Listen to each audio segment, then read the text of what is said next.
All right, let's dive into one of the biggest rivalries in all of sports, huh? England versus Germany on the football pitch. But, it goes way deeper than just a game. Oh, absolutely.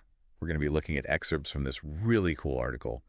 Really gets to the heart of it all. It's fantastic. So if you're into sports rivalries, the history behind them, or just want to understand what all the hype's about, you're in for a treat. What's really amazing is just how much this rivalry captures the imagination. It goes beyond just sports, you know? Yeah, okay, so let's unpack that. Oh. What makes this rivalry so different, so much bigger? Well, it's not just 22 guys chasing a ball. I mean, it's wrapped up in history, national pride, decades of these crazy matches. Even the media, they use all this war imagery when they talk about it, even though the players try to just focus on the sport. Yeah, it's true. It's like this extra attention, something bigger going on beneath the surface. Exactly, and that historical weight, it gives the rivalry this seriousness, but also makes you wonder if it's fair, to bring all that baggage onto the field. Definitely food for thought. Now, I've always felt like Germany has this almost mythical aura, especially in penalty shootouts against England.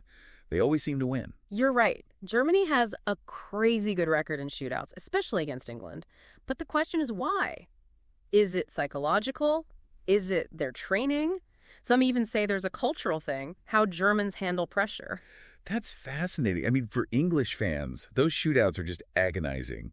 Like Gareth Southgate, his missed penalty in '96, it followed him his whole career until he became England manager and kind of redeemed himself. Perfect example of how this rivalry affects people, resonates with fans. For England, it's been up and down, years of frustration, penalty heartbreak, then that incredible Euro 2020 win. Talk about a release. It's amazing how that win felt like breaking a curse. Yeah. But beyond the emotional side, I've always been into the tactics. You've got England, traditionally known for being physical, direct, then Germany, all about discipline and efficiency. Total clash of styles. Oh, for sure. Just picture it, a huge tackle from an English defender, then bam, Germany strings together these perfect passes, cuts right through the defense. It's like two whole philosophies colliding on the pitch. Yeah. But they both evolved, haven't they? Definitely. England, under Southgate, is more technical now, possession-based. Germany's added high-pressing, quick transitions. It's really cool how they've modernized their play. So we've got this heavy history, emotional roller coaster, these tactical battles. Mm-hmm. But ultimately it comes down to the players on the field, right?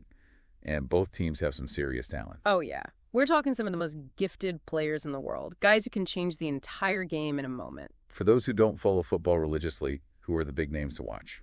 The stars of the show. Well, for England, you got to start with Harry Kane, the captain. He's a world-class striker, goal machine. But he's not just a scorer. He creates for his teammates, too. And there's Jude Bellingham, right? So young, but so skilled and composed. It's unreal. Energy, vision, amazing technique. He's already key for both club and country. People are comparing him to some of the all-time greats. And can't forget Raheem Sterling. Electric speed. Always seems to score those crucial goals. Yeah, his pace and directness are a constant threat. Nightmare for defenses to deal with. Switching to Germany, got to start with Manuel Neuer in goal. What a legend. Oh, for sure. One of the best for over a decade. Incredible reflexes. But he can also play with his feet, start attacks from the back. True leader. Then there's Joshua Kimmich in midfield. It's like he's conducting the whole orchestra. Perfect analogy. He sets the tempo for Germany. Incredible tactical awareness. His passing is just phenomenal. And lastly, we have to mention Kai Havertz. Yeah. Versatile forward. Seems to score out of nowhere. He's so dangerous. Smart movement, great first touch, can finish with both feet. Defenders hate playing against him. So we've got these amazing players, mix of veterans and rising stars, all ready to clash in this historic rivalry. To really understand it all, we need to go back in time, look at the defining moments that have shaped this clash of titans. Absolutely. That historical context is key. It's what gives this rivalry its depth and intensity. When you look back at the history, certain matches really stand out, Turning points that shaped the whole story. They become legendary, etched in everyone's memories. It's crazy how some games just become more than games, right? They almost take on this mythical status. What are some of those defining matches that you think have really shaped this rivalry? Well, one that jumps out immediately is the 1966 World Cup final at Wembley, England versus West Germany. People still debate that match to this day. The 66 final. That's the one with the controversial goal from Jeff Hurst, right? Whether they crossed the line or not, still argued about today. Exactly. High stakes, incredible drama, and then that moment that's fueled debate for decades. England won 4-2 after extra time. Hurst got a hat trick. But that second goal, the one everyone talks about, did it cross the line? German fans still say no. Yeah, the grainy footage, the arguments, it all adds to the legend. It shows how one single moment can become so huge in a rivalry like this. And it gave England their only World Cup win, adding another layer to the whole thing. Then, fast forward to 1990, the World Cup semifinal in Italy.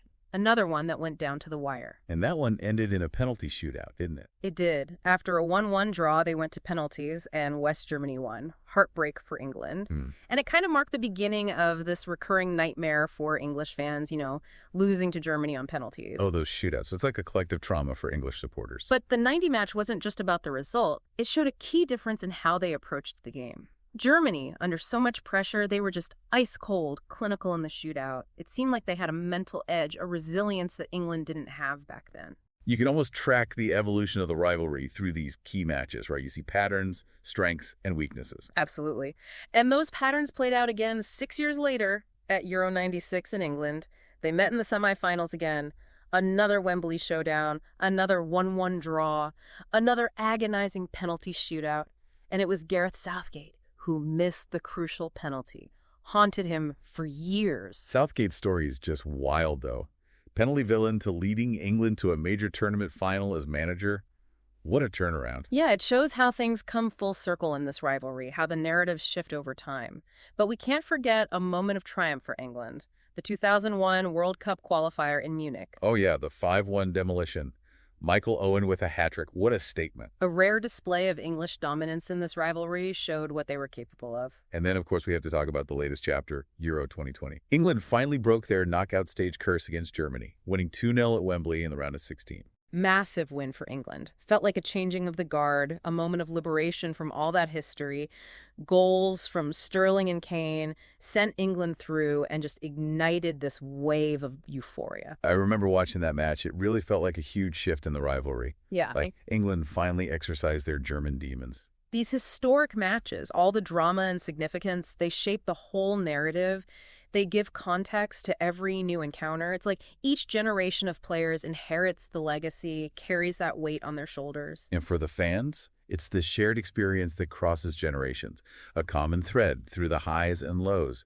More than just a game, right? It's a story that unfolds over decades, a tapestry of brilliance, despair, everything. And that leads us to today. Those historic clashes set the stage for where we are now. So let's look at how both teams are shaping up, their recent form, and what the future might hold for this amazing rivalry. It feels like both England and Germany are at this really interesting point, kind of at a crossroads. Yeah. Both in transition, makes predicting the future of this rivalry even harder, even more fun. Yeah, you're right. England's on this high after the World Cup and Euro finals. Young, energetic team, tons of talent, real ambition. Feels like they're on the edge of something big. And you can feel that energy from the fans, too. They're starting to dream again, believing this could be the generation to bring home a trophy. It's been a long time coming, but yeah, there's real hope around English football right now. But on the other hand, Germany, always a powerhouse. They're kind of rebuilding.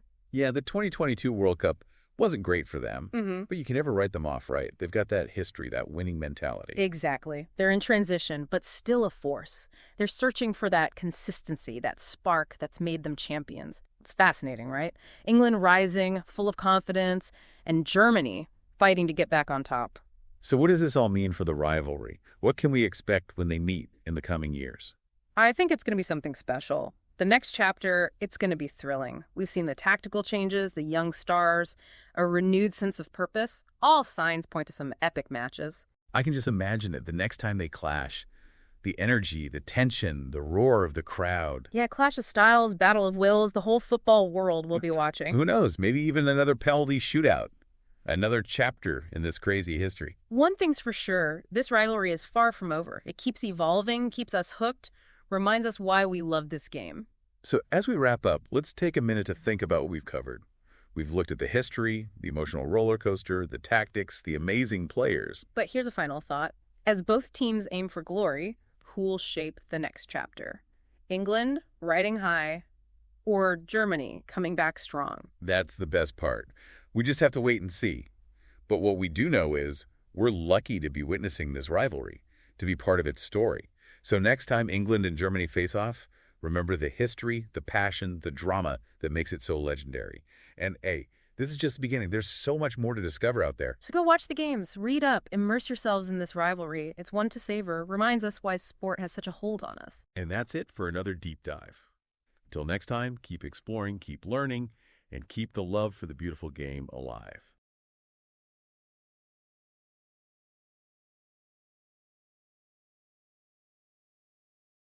Today is your lucky day. Today is the day that our $3 website works for you, paying you directly to your PayPal daily. Imagine $3 ongoing continuous payments to your PayPal account. Imagine falling asleep and waking up to $300 in your PayPal account. How would this make you feel? How could this help you? What bills could you pay? What kind of fun could you have? What does that retirement look like now? All for a one-time payment of $3. This website is DFY done for you, fully built and completely hosted, and never stops collecting payments for you. You have spent $3 on coffee on a regular, but that coffee won't help you create multiple streams of income. Click the link below.